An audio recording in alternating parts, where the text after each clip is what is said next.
सास बहू का झगड़ा। अनामिका की सास पुष्पा अपनी बहू को कुछ खास पसंद नहीं करती थी और इसीलिए दोनों सास बहू में आए दिन झगड़ा होता रहता था। सास बहू के झगड़े के चक्कर में अनामिका के पति मोहित की जिंदगी मुश्किल में पड़ गई थी। बेचारा बार बार माँ और बीवी के झगड़े को सुलझाता ही रहता था, लेकिन दोनों समझने का नाम नहीं लेती थी। वैसे तो सब कुछ ठीक ठाक चल रहा था, लेकिन एक दिन अनामिका और पुष्पा के अंदर जोरदार झगड़ा हुआ और बात कुछ इस तरह थी। बहू, मैंने तुम्हें कल अपनी एक साड़ी धोने के लिए दी थी। हाँ मम्मी जी, वो साड़ी धोकर मैंने आपकी अलमारी में रख दी है।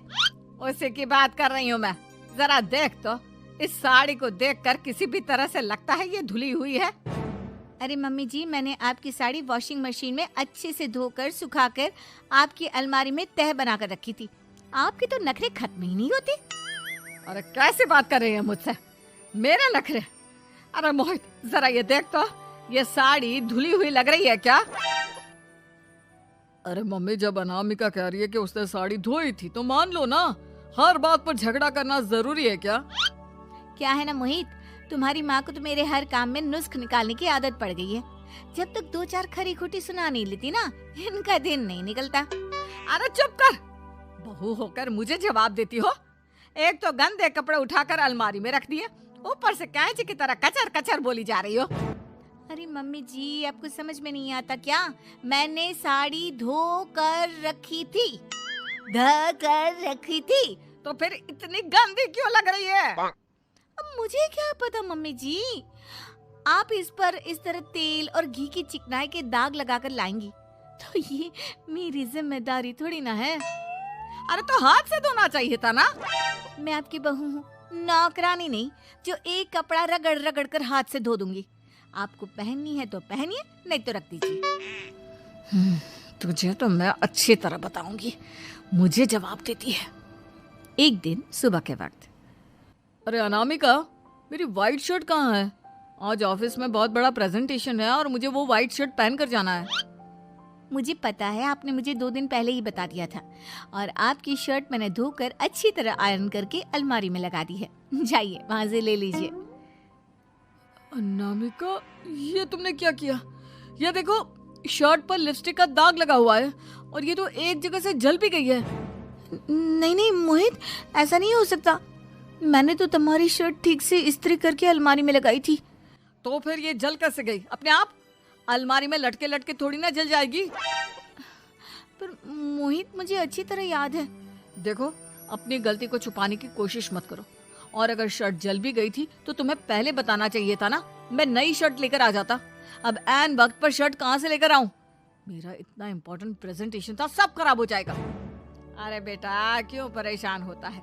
ये देख, मैंने तेरे लिए पहले से ही एक नई व्हाइट शर्ट ला कर रखी है। लेकिन मम्मी, आप मेरे लिए व्हाइट शर्ट क्यों लेकर आई? अरे मुझे पता था तेरा प्रेजेंटेशन होने वाला है और अपनी इस बहू पर तो मुझे बिल्कुल भी भरोसा नहीं। क्या पता मेरी साड़ी की तरह तेरी शर्ट भी गंदी करके रख देती। और देख, वही हुआ ना। बेटा, सारी टेंशन छोड़ और ये नई शर्ट पहन कर जा।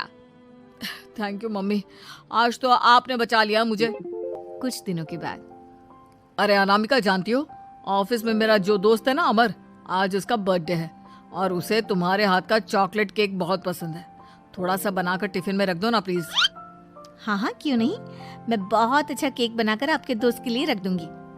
तुम्हारे हाथ का खाना खाकर तो वैसे ही मेरे ऑफिस के सारे लोग इतनी तारीफ करते हैं, क्या बताऊं। प्लीज एक अच्छा सा केक और बना दो, मेरी तो ऑफिस में शान बढ़ जाएगी। अनामिका केक बनाने के लिए रख देती है। पुष्पा चुपचाप जाकर उस पे ढेर सारा नमक डाल देती है। देख अमर, तेरी भाभी ने तेरे लिए चॉकलेट केक बनाकर भेजा है, तुझे बहुत पसंद है ना? यार, तू बहुत किस्मत वाला है, भाभी इतना अच्छा खाना बनाती है और साथ में केक भी। वैसे भाभी को थैंक यू बोलना। थैंक यू बाद में, पहले तो ये केक खा कर देख। बहुत मेहनत से बनाया है अनामिका ने। अरे यार, इस केक में तो बहुत सारा नमक है। लगता है भाभी ने शक्कर की जगह खूब सारा नमक डाल दिया है। अरे मोहित, तू तो अपनी बीवी की कुकिंग की बहुत तारीफ करता फिरता है। जरा पूछना अपनी बीवी से, केक में नमक कब से डलने लग गया। क्या यार, तुझे भी मेरा ही जन्मदिन मिला था बिगाड़ने के लिए। केक नहीं लाना था तो मत लाता, कम से कम मुझे इस तरह नमक वाला केक तो नहीं खिलाता। अरे नहीं यार, अनामिका ऐसा नहीं कर सकती, जरूर कुछ गड़बड़ हुई होगी। घर जाने के बाद अनामिका, अगर तुम्हारा केक बनाने का मन नहीं था तो ना बनाती, लेकिन मेरी बेइज्जती करवाने की क्या जरूरत थी? अरे आपकी बेइज्जती, ये आप क्या कह रहे हैं? मैंने तो सुबह आपको इतने अच्छे तरीके से केक बना कर दिया था। हाँ, लेकिन उसमें इतना सारा नमक डाल दिया था कि आज ऑफिस में मेरा अच्छा खासा मजाक बना है। मेरे सारे दोस्त हंस रहे थे मुझ पर। अरे बेटा, मैंने तो तुझे पहले ही समझाने की कोशिश की थी। एक नंबर की गैर जिम्मेदार है ये लड़की, कोई काम ठीक से नहीं करती। उस दिन भी गंदी साड़ी रख दी थी मेरी अलमारी में और झूठ बोल रही थी। कुछ दिनों के बाद अनामिका देखो, मैंने अपना लैपटॉप चार्जिंग पर लगाया है, उसे अच्छी तरह चार्ज होने देना। मेरी एक अर्जेंट मीटिंग है, प्लीज बीच में से हटाना मत। हाँ हाँ ठीक है, मैं नहीं हटाऊंगी। पुष्पा चुपचाप से जाकर चार्जिंग का बटन बंद कर देती है। थोड़ी देर बाद अरे ये लैपटॉप चार्ज क्यों नहीं हुआ? और ये बटन किसने ऑफ कर दिया? अनामिका, इधर आओ। क्या हुआ? क्यों चिल्ला रहे इतना? अनामिका, मैंने तुमसे कहा था ना, मेरा लैपटॉप चार्जिंग पर लगा हुआ है, मेरी अर्जेंट मीटिंग है। तुमने इसका स्विच ऑफ क्यों कर दिया? अरे मैंने ऐसा कुछ नहीं किया, मैं क्यों स्विच ऑफ करूंगी? कुछ दिनों से देख रहा हूँ अनामिका, तुम मेरा हर काम बिगाड़ देती हो। देखो, ये अच्छी आदत नहीं। कम से कम तुम्हें इस बात का तो ध्यान रखना चाहिए था कि मेरी कितनी इंपॉर्टेंट मीटिंग थी। अब क्या करूंगा मैं? आई एम सॉरी मोहित, लेकिन सच में मैंने जानबूझकर कुछ नहीं किया। अगर जानबूझकर नहीं किया तो क्या सब कुछ अपने आप हो जाता है? कभी मेरी शर्ट जल जाती है, कभी केक में नमक डल जाता है। आप मेरी बात क्यों नहीं सुनते? मैंने जानबूझकर कुछ नहीं किया। फिर से वही बात। अरे कितनी बार तुम्हें समझा चुका हूँ, इस तरह मेरा काम बार बार मत बिगाड़ा करो। तुम जानती हो मुझे कितनी प्रॉब्लम होती है। ऑफिस में तो पहले ही बेइज्जती करा चुकी हो, और अब ये मीटिंग, ये भी मेरे हाथ से निकल गई। अनामिका की समझ में कुछ नहीं आता कि आखिर उसके साथ ये सब क्या हो रहा था और क्यों हो रहा था। फिर कुछ दिनों के बाद मोहित अपने ऑफिस से कुछ फाइल लेकर घर आता है। अनामिका, ये कुछ फाइलें हैं, इन्हें संभाल कर रख दो, और प्लीज इस बार ध्यान से, कोई गड़बड़ी नहीं होनी चाहिए। नहीं मोहित, कोई गड़बड़ी नहीं होगी। मैं सारी फाइल्स अलमारी में लॉक करके रखूंगी और चाबी अपने पास रखूंगी। अनामिका, जरा अलमारी की चाबी तो देना। क्यों मम्मी जी, आपको क्या काम है? उसमें मोहित की जरूरी फाइल रखी है और मैं नहीं चाहती कि इस बार कोई भी गड़बड़ हो। पता नहीं कुछ दिनों से हर काम खराब हो जाता है। अरे मुझे उसमें से पैसे निकालने हैं और उसके बाद ले लेना अपनी चाबी। मैं खा नहीं जाऊंगी तुम्हारे पति की फाइल। अनामिका को अपनी सास पर शक होता है। चाबी देने के बाद वो चुपचाप छुपकर अपनी सास की हरकत देखती है। ये फाइलें उठाकर डस्टबिन में डाल देती हूँ, फिर देखना कैसे मोहित इसकी खबर लेगा। इस बार तो छोड़ेगा नहीं इसे। वैसे भी पहले मैंने जो कुछ भी किया है उसकी वजह से अच्छी खासी डांट पड़ी है, मजा आ जाएगा। अच्छा तो ये बात है, सारा काम मम्मी जी बिगाड़ देती हैं, वो भी इसलिए क्योंकि मेरा उनसे झगड़ा हो गया है। सास के जाने के बाद अनामिका मोहित को बुलाकर लाती है। क्या हुआ अनामिका, क्या दिखाना है? ये देखिए, आपकी फाइल डस्टबिन में पड़ी हुई है। इसीलिए तो कहा था संभाल कर रखना, और तुमने उठाकर ये फाइल डस्टबिन में डाल दी।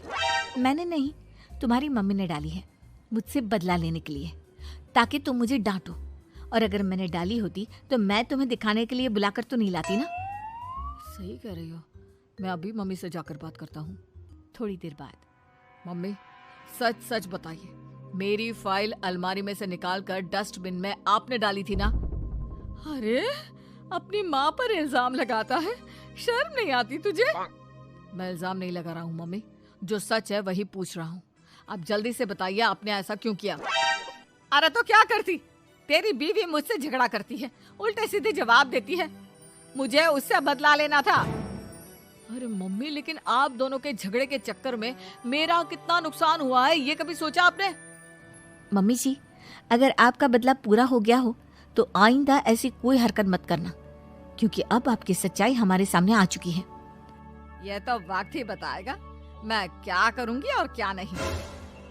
मम्मी जी, कहा ना आप ऐसा कुछ नहीं करेंगी। अरे मेरी जो मर्जी आएगी वो मैं करूंगी। मेरा सर घूम रहा है। सास बहू के झगड़े में मेरी जिंदगी का तो कचरा हो गया है, कचरा।